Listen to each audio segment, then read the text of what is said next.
E se fosse a oposição?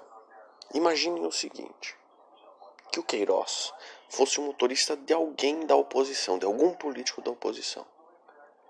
O Ministério Público chamaria ele para depor, depois de vazar esse escândalo, onde ele recebeu R$1.200.000 em um mês, e depois repassou para ele, tanto para Flávio Bolsonaro, quanto o próprio Bolsonaro, a primeira-dama. Imaginem, esse mesmo motorista de um político da oposição fosse chamado para depor e não fosse, mas fosse dar uma entrevista no SBT. Por Ministério Público ele não podia, porém dar entrevista para o SBT ele foi. Agora imagine o seguinte, que um deputado que foi eleito senador, como é o caso do Flávio Bolsonaro, fosse um político da oposição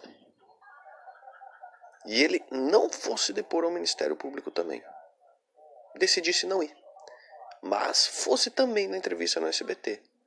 Mais um, tanto o deputado da oposição quanto o motorista do deputado da oposição não fossem o Ministério Público, não fossem, e fossem só no programa de televisão falar.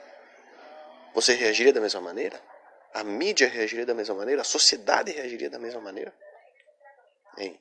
E que esse mesmo político, lembre-se, da oposição, entrasse com um pedido no STF para parar a investigação. Para parar. Chega de investigação. Você reagiria da mesma maneira? Será? A mídia reagiria da mesma maneira? A sociedade reagiria da mesma maneira?